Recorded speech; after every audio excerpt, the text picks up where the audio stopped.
नमस्कार, मैं रवीश कुमार। अगर ये जवाब था तो प्रधानमंत्री का जवाब आ गया है। गोदी मीडिया में इस जवाब को हर्षोल्लास के साथ दिखाया जा रहा है। जवाब आने से पहले खबर आई कि लोकसभा की कार्यवाही से राहुल गांधी के भाषण के कुछ हिस्सों को निकाल दिया गया है। कांग्रेस नेता जयराम रमेश ने कहा कि अदानी और प्रधानमंत्री के संबंधों को लेकर राहुल गांधी की टिप्पणी को हटाया गया है। आज लोकसभा में लोकतंत्र का अंतिम संस्कार हो गया। Om Shanti. Several parts of your speech have been expunged. Rahul sir. Why do you? Let us go. Why do you think your speech was expunged? Why was my words expunged? You object, you protest to that? No, I'm asking why were they expunged?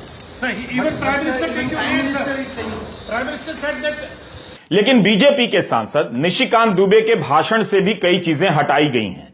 Rahul Gandhi ने प्रधानमंत्री पर जो आरोप लगाए उनमें से बहुत सारे हिस्से हटाए गए हैं। बीजेपी ने उनसे पूछा था कि सबूत दीजिए, अनर्गल आरोप मत लगाइए। तो क्या प्रधानमंत्री ने आज जवाब दे दिया? जवाब से पहले उन्होंने गोदी मीडिया को एक संदेश दे दिया।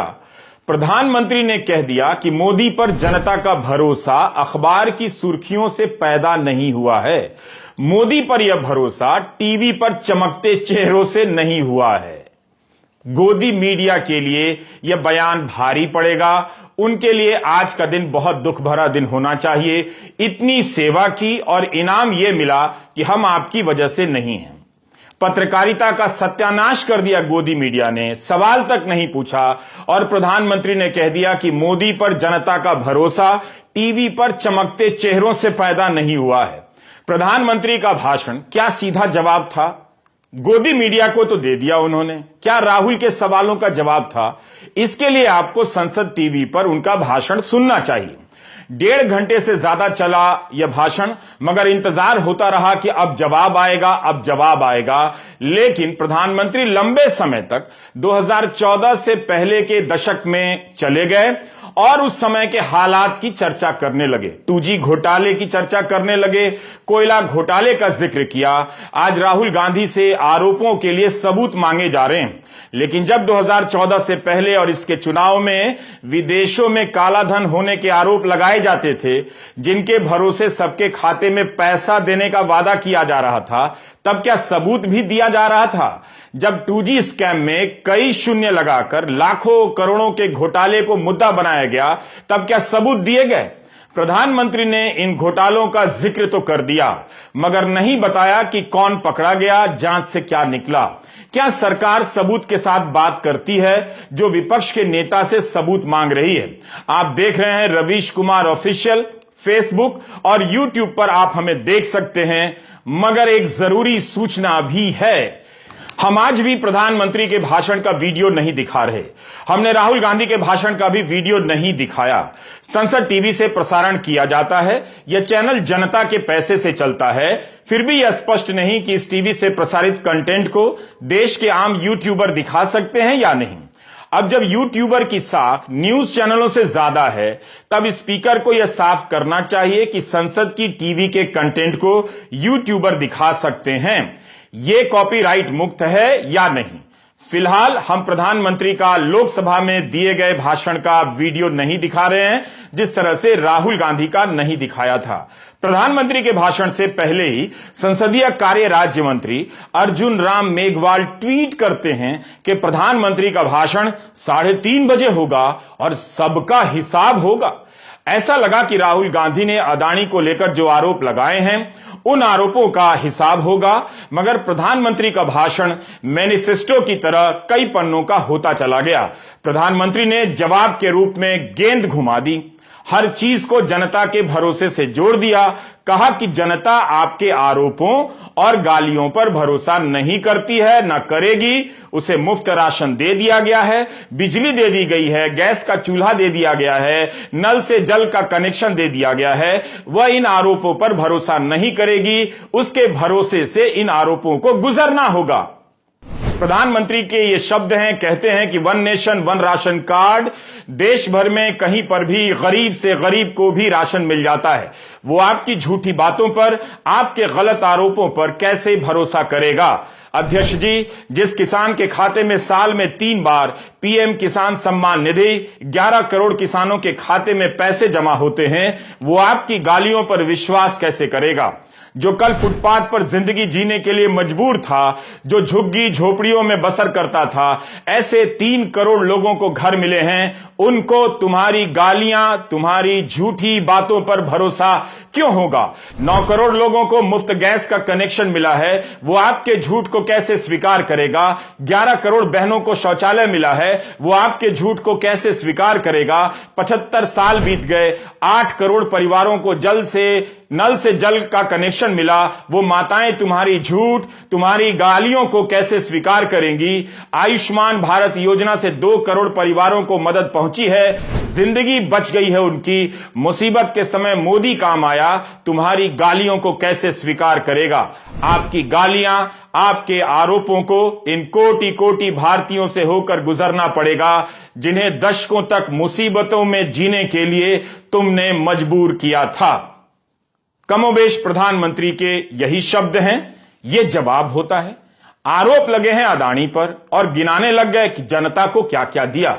यह तो अजीब तर्क है। अदानी समूह पर भ्रष्टाचार और फ्रॉड के आरोप लगे हैं, नियमों को बदलकर एयरपोर्ट देने के आरोप लगे हैं, जांच एजेंसियों के सहारे दबाव डालकर कथित रूप से एयरपोर्ट देने के आरोप लगे हैं, उनके साथ राजनीतिक संबंधों के आरोप लगे हैं, और जवाब आता है कि जनता को गैस का चूल्हा दे दिया, आयुष्मान कार्ड दे दिया। जब जनता का ही समर्थन सबसे अंतिम है, तब तो जांच एजेंसी से लेकर कोर्ट का कोई मतलब नहीं रह जाता। क्या प्रधानमंत्री ने इनकी भूमिका को खारिज नहीं कर दिया?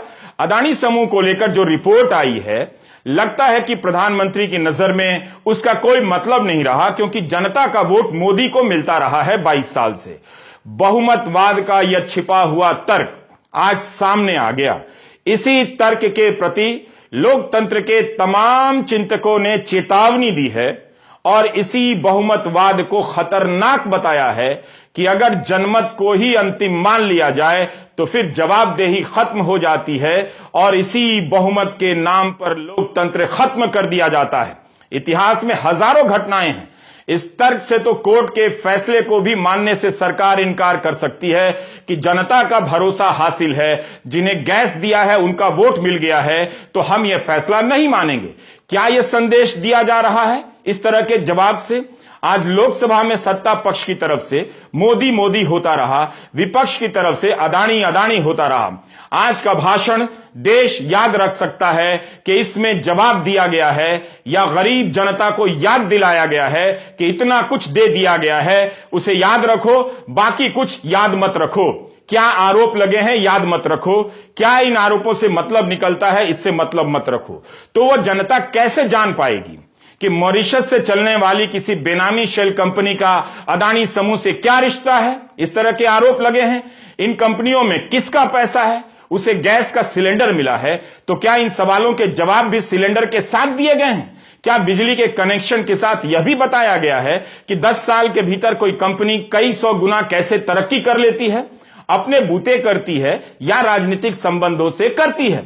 इसका जवाब क्या आयुष्मान भारत के कार्ड के पीछे लिखा है? क्या अब से मुख्यमंत्री भी अपने ऊपर लगे आरोपों का यही जवाब देंगे कि जनता से पूछ लो, हमने उसे मंगलसूत्र दे दिया है और उसका वोट हमें मिल गया है? इस तरह से आज प्रधानमंत्री ने भ्रष्टाचार के आरोपों का जवाब नहीं दिया, बल्कि आरोपों को कुचल दिया कि अब ऐसे आरोपों की जवाबदेही की जरूरत नहीं रही। जब तक जनमत है, आरोपों की जवाबदेही जनता पर है, हमारे ऊपर नहीं है। प्रधानमंत्री की तरफ से इन आरोपों को लेकर जांच की बात हो सकती थी, मगर नहीं हुई। आश्वासन तक नहीं मिला। मगर ब्रिटेन से एक सूचना है, आपको बताना चाहता हूं। लाइव मिनट ने आज एक खबर प्रकाशित की है। लिखा है कि लंदन की कंपनी एलारा कैपिटल और अदानी समूह के कथित संबंधों को लेकर जांच हो रही है। यहां तक लिखा है कि अदानी समूह पर नजर रखी जा रही है। ब्रिटेन की नियामक संस्था फाइनेंशियल कंडक्ट अथॉरिटी जांच कर रही है। अखबार लिखता है कि एलारा कैपिटल पर जो आरोप है, उनका संबंध ब्रिटेन से बाहर की गतिविधि से है, फिर भी इस पर नजर रखी जा रही है। मिंट ने लिखा है कि यह खबर सूत्रों के हवाले से छापी गई है। लाइव मिंट ने यह भी लिखा है कि वह इसे स्वतंत्र रूप से सत्यापित नहीं कर सकता है, ना हम कर सकते हैं। 1 फरवरी को ब्रिटेन के पूर्व प्रधानमंत्री बोरिस जॉनसन के भाई जो जॉनसन ने इसी कंपनी के बोर्ड से इस्तीफा दिया था। कांग्रेस पार्टी अदानी प्रकरण को लेकर अभियान चला रही है। इस अभियान का नाम है हम अदानी के हैं कौन। इसके तहत रोज प्रधानमंत्री से कुछ सवाल पूछती है। प्रधानमंत्री के भाषण से पहले कांग्रेस ने आज फिर कुछ सवाल किए। उन सवालों का जवाब भाषण में नहीं मिला। सवाल यह था कि अदानी समूह को 2019 में 6 के 6 एयरपोर्ट दे दिए गए 50 साल के लिए। 2021 में मुंबई के छत्रपति शिवाजी महाराज इंटरनेशनल एयरपोर्ट को संदिग्ध परिस्थितियों में अदानी समूह को दिया गया। 2006 में यूपीए की सरकार ने जीएमआर और जीवीके ग्रुप को दिल्ली और मुंबई एयरपोर्ट के ऑपरेशन का कॉन्ट्रैक्ट दिया था 30 सालों के लिए, इस शर्त के साथ कि हर समूह को एयरपोर्ट के मामले में अनुभवी कंपनियों के साथ साझेदारी करनी होगी। दोनों ही केस में जीएमआर टेंडर में आगे निकल गया, लेकिन तय हुआ कि दोनों जगह पर एक ही कंपनी को टेंडर नहीं मिलेगा, क्योंकि इससे प्रतिस्पर्धा कम हो जाती है। कांग्रेस के इस जवाब का संबंध बीजेपी के आरोप से है। जब राहुल गांधी ने आरोप लगाया कि नियमों को बदलकर अदानी समूह को 50 साल के लिए 6 के 6 एयरपोर्ट दे दिए गए, जबकि उनके पास कोई अनुभव नहीं था। 10 दिसंबर 2018 को नीति आयोग का तर्क था कि टेंडर में आने वाली इस कंपनी के पास तकनीकी क्षमता नहीं है, इससे गुणवत्ता से समझौता हो सकता है।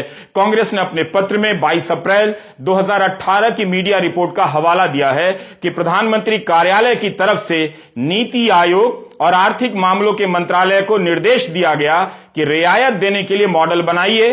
तब नीति आयोग के इन सुझावों को नजरअंदाज क्यों किया गया? कांग्रेस ने अपने पत्र में यह भी लिखा है कि जिस दिन नीति आयोग ने आपत्ति दर्ज की, डीईए ने सुझाव दिया कि किसी भी एक कंपनी को 2 एयरपोर्ट के ठेके नहीं दिए जाने चाहिए, फिर भी अदानी समूह को ठेका दिया गया। उम्मीद थी कि प्रधानमंत्री अपने आज के भाषण में इन बातों को लेकर जवाब देंगे, जांच की बात करेंगे, दूध का दूध, वाटर का वाटर होने का भरोसा दिलाएंगे।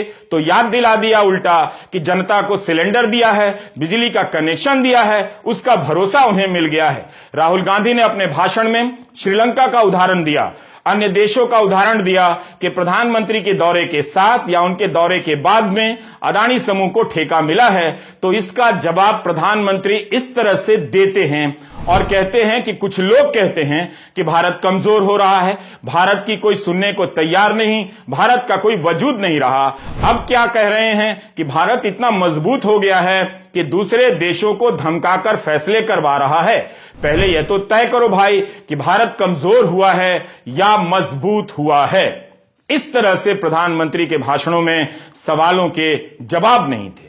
वे खुद पर ले गए कि मोदी पर आरोप लगाए जा रहे हैं, खुद को पीड़ित बताने लगे जैसा कि पहले से करते रहे। आरोप लगाने वालों के बारे में कहा कि वे निराशा में डूबे हुए लोग हैं। राहुल के आरोपों का जवाब तो नहीं आया, लेकिन मोदी सरकार ने अपनी सरकार की तमाम योजनाओं को गिना डाला। ऐसा लगा कि वे जोरदार भाषण के नाम पर जोर जोर से बोले जा रहे थे, ताकि उसकी शोर में अदानी समूह को लेकर लगे आरोप सुनाई ना दें और पीछे चले जाएं। प्रधानमंत्री ने यूपीए के समय की महंगाई का तो जिक्र किया, मगर अपने कार्यकाल के दौरान महंगाई के लंबे दौर का जिक्र नहीं किया। नहीं बताया कि उनके दौर में जब जनता पेट्रोल 100 रुपए लीटर दे रही थी, तब क्या मोदी के दौर में महंगाई कम हो गई थी? उज्ज्वला योजना का नाम लिया, मगर नहीं बताया कि इस योजना के बाद भी गैस के सिलेंडरों के दाम कितने बढ़ गए हैं। तो इस तरह से उनका भाषण खत्म होता है। कह सकते हैं कि उनका भाषण राष्ट्रपति के अभिभाषण के आसपास घूमता रहा। अदानी को लेकर उठे आरोपों के जवाब लोकसभा के भीतर से नहीं मिले। प्रधानमंत्री ने आलोचना की तारीफ की, लेकिन आलोचनाओं को गाली भी कह दिया। आज के भाषण को ध्यान से सुनिए तो समझ आ जाएगा कि कैसे आलोचना को जरूरी बताते हैं, और उसी भाषण में आलोचना को आरोप और गाली भी कहते हैं, बल्कि आरोपों और गालियों का साथ साथ इस्तेमाल करते हैं, जैसे आरोप का मतलब गाली और गाली का मतलब आरोप है, जबकि दोनों में बहुत अंतर है। प्रधानमंत्री जांच की बात नहीं करते हैं, बल्कि कहते हैं जनता का भरोसा है। और यह भरोसा क्यों है? क्योंकि सिलेंडर दे दिया है और बिजली का कनेक्शन दे दिया है। प्रधानमंत्री कहते हैं, ये उनके ही शब्द हैं, कि 9 साल आलोचना ने आरोपों में गवा दिए, आरोपों गाली गलौज के सिवा कुछ नहीं किया। और हाल यह है कि चुनाव हार जाओ तो ईवीएम खराब, चुनाव हार जाओ तो आयोग को गाली दे दो, कोर्ट में फैसला पक्ष में नहीं आया तो कोर्ट की आलोचना कर दो, अगर भ्रष्टाचार की जांच हो रही है तो जांच एजेंसियों को गाली दो, अगर सेना पराक्रम करे, शौर्य दिखाए तो नैरेटिव जन जन के अंदर विश्वास पैदा करे तो सेना की आलोचना, सेना को गाली दे दो। यह जवाब बताता है कि प्रधानमंत्री के पास कोई जवाब नहीं है। प्रधानमंत्री भूल गए कि कई बार कोर्ट ने यह फैसला दिया है कि उनके सरकार के समय दौर में जांच एजेंसियों ने फर्जी आरोप लगाकर लोगों को महीनों जेल में डाले हैं, इसलिए इन एजेंसियों की आलोचना की जाती है। प्रधानमंत्री ने इसे गंभीर बताने की जगह गाली के रूप में पेश कर दिया। क्या प्रधानमंत्री के इस बयान से यह संकेत नहीं निकलता है कि वे जांच एजेंसियों की इन करतूतों के साथ खड़े हैं? क्या इन करतूतों और कारनामों की आलोचना गाली है? विपक्ष से ज्यादा खुद कोर्ट ने कई बार इन जांच एजेंसियों की आलोचना की है। क्या आप इसे गाली कहेंगे? राहुल गांधी ने आरोप लगाए कि मुंबई एयरपोर्ट का ठेका जीवीके समूह से लेकर अदानी समूह को दिया गया, इस काम के लिए जांच एजेंसियों का इस्तेमाल हुआ। उम्मीद थी कि प्रधानमंत्री इसका तो जवाब दे देंगे, मगर योजनाओं के नाम पढ़ने लग गए। इस उम्मीद में कि कुछ जवाब आएगा, हमने जीवीके ग्रुप और मुंबई एयरपोर्ट के अधिग्रहण से संबंधित उस समय की खबरों को छानना शुरू कर दिया था। उसका सार संक्षेप बताने की अनुमति चाहते हैं।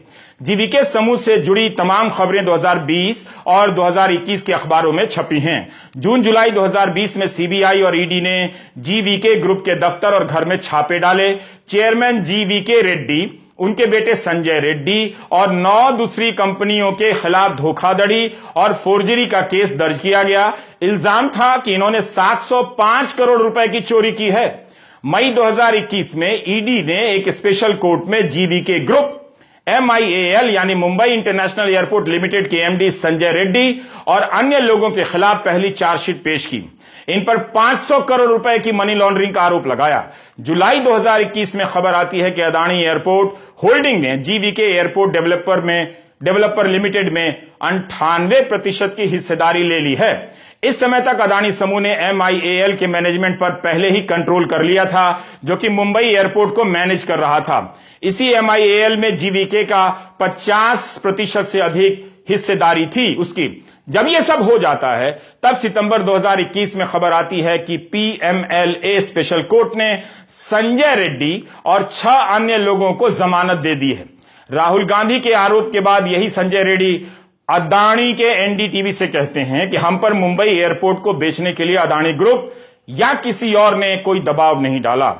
कहा कि हम पर कर्जा बढ़ गया था, इसलिए पैसे जुटाने की कोशिश की मगर नाकाम रहे।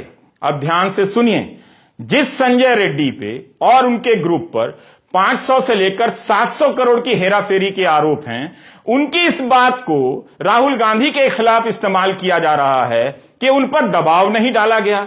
तब क्या संजय रेड्डी 700 करोड़ के घपले के आरोपों को स्वीकार कर रहे हैं? तब जाकर कोर्ट से कह दें कि वो दोषी हैं। इंडियन एक्सप्रेस के प्रणव मुकुल और अनिल शशि ने जनवरी 2021 में एक रिपोर्ट छापी। उस रिपोर्ट को एक्सप्रेस ने ताजा विवाद के बाद फिर से छापा। इस रिपोर्ट में लिखा है कि एक समय पर अदानी ग्रुप मुंद्रा में एक प्राइवेट एयर स्ट्रिप चलाया करता था, लेकिन मात्र 2 साल में यह देश के एयरपोर्ट का सबसे बड़ा प्राइवेट डेवलपर बन गया। यह वित्त मंत्रालय और नीति आयोग के विरोध के बावजूद हुआ। दोनों ने 2019 में हुई बिडिंग के संदर्भ में अपने विरोध ऑन रिकॉर्ड रखे थे। इन आपत्तियों को दरकिनार कर अदानी को एयरपोर्ट दिया गया। किसी भी प्रधानमंत्री को कायदे से इन प्रश्नों का जवाब देना चाहिए था, मगर भारत के प्रधानमंत्री अपनी सरकार की योजनाओं के नाम गिनाने लग गए। क्या किसी भी गंभीर राजनेता को इन बातों के प्रति चिंतित नहीं होना चाहिए? इसके बजाय प्रधानमंत्री कहते हैं कि जनता को गैस का सिलेंडर दे दिया, बिजली का कनेक्शन दे दिया, उसका भरोसा उन्हें हासिल है और जो आरोप है उसे जनता के टेस्ट से गुजरना होगा। तो क्या खुद प्रधानमंत्री को अपनी जांच एजेंसियों पर भरोसा नहीं? अगर है तो जांच की बात कर देते, ना कि जनता के भरोसे पर जवाबदेही डालते। राहुल गांधी ने कहा कि अगर मित्र नहीं थे तो जांच की बात कर सकते थे। पूछा है आपके साथ कितनी बार गए हैं, वहाँ कितनी बार मिले हैं, तो सिंपल से सवाल थे, जवाब नहीं दिया। प्रधानमंत्री के भाषण पर आप क्या सोचते हैं? आपने जो सवाल पूछे थे इसमें सवाल पूछे थे, Prime Minister's जवाब मिला आपको? No, I'm not satisfied, but it reveals the truth. Hindi में ये मतलब स्पीच से सच्चाई दिखती है हाँ कि अच्छा इंक्वायरी की बात नहीं हुई, अगर मित्र नहीं है तो ये कहते ठीक है मैं इंक्वायरी करा देता हूं। इंक्वायरी की बात नहीं हुई, डिफेंस इंडस्ट्री है, वहां पे शेल कंपनीज हैं, बेनामी पैसा घूम रहा है, उसके बारे में प्रधानमंत्री ने कुछ नहीं कहा। तो मतलब क्लियर है कि प्रधानमंत्री उनकी रक्षा कर रहे हैं, उनको आपके भाषण को एक्सपंज किया, उसको आप क्या कहते हैं? देश के लोगों को भरोसा है मोदी पर, हाँ, इस पर आप क्या? नहीं, वो तो ठीक है, मतलब मेरा कहना है कि ये नेशनल सिक्योरिटी का मामला है, हिंदुस्तान के इंफ्रास्ट्रक्चर का मामला है। प्रधानमंत्री को ये कह देना चाहिए ठीक है हम इंक्वायरी करेंगे, चेक कराएंगे क्या है इसमें, बहुत बड़ा घपला है, मगर वो भी नहीं बोला। तो जरूर वो उनको प्रोटेक्ट करने की कोशिश कर रहे हैं, बट मैं समझता हूं मतलब उसका कारण भी है। प्रधानमंत्री ने विपक्ष पर निराशा में तल्खी के आरोप लगाए तो उनके भाषण में भी निराशा और हताशा के तत्व नजर आ रहे थे। उन्होंने हार्वर्ड यूनिवर्सिटी से स्टडी कराने की बात का मजाक उड़ाया या तंज किया। आप जो भी कहें, लेकिन क्या उन्हें नहीं पता कि अमेरिका की कई यूनिवर्सिटी में 2014 के बाद उनके कार्यकाल को लेकर किस तरह की बातें हो रही हैं? राहुल गांधी ने अपने भाषण में कहा कि राजनीतिक संबंधों से कोई कितनी तरक्की कर सकता है, इस पर हार्वर्ड यूनिवर्सिटी को स्टडी करनी चाहिए। प्रधानमंत्री याद दिला रहे हैं कि हार्वर्ड में स्टडी हो चुकी है, बीते वर्षों में एक स्टडी हुई है, उसका टॉपिक है the rise and decline of India's Congress party. और मुझे विश्वास है भविष्य में कांग्रेस की बर्बादी पर हार्वर्ड नहीं बड़े बड़े विश्वविद्यालयों में अध्ययन होना ही होना है। अब जल्दी से आप भी रिसर्च कीजिए कि अमेरिका के विश्वविद्यालयों में, आपकी बात कर रहा हूं, मोदी राज के समय के किन सवालों को लेकर रिसर्च हो रहे हैं, तो आपको जवाब मिल जाएगा और प्रधानमंत्री को पसंद नहीं आएगा। आज का भाषण अगर अभिभाषण पर था तो वहां तक ठीक है, लेकिन अगर किसी भी तरीके से उसे अदानी समूह पर लगे आरोपों का जवाब बताया जाता है तो वह ठीक नहीं लगता है। आज प्रधानमंत्री ने अदानी को सारी संस्थाओं से ऊंचा कर दिया एक तरह से। अब अदानी पर आरोप सही है या गलत, आप उस जनता से जाकर पूछिए जिसे गैस का सिलेंडर मिला है और बिजली का कनेक्शन मिला है।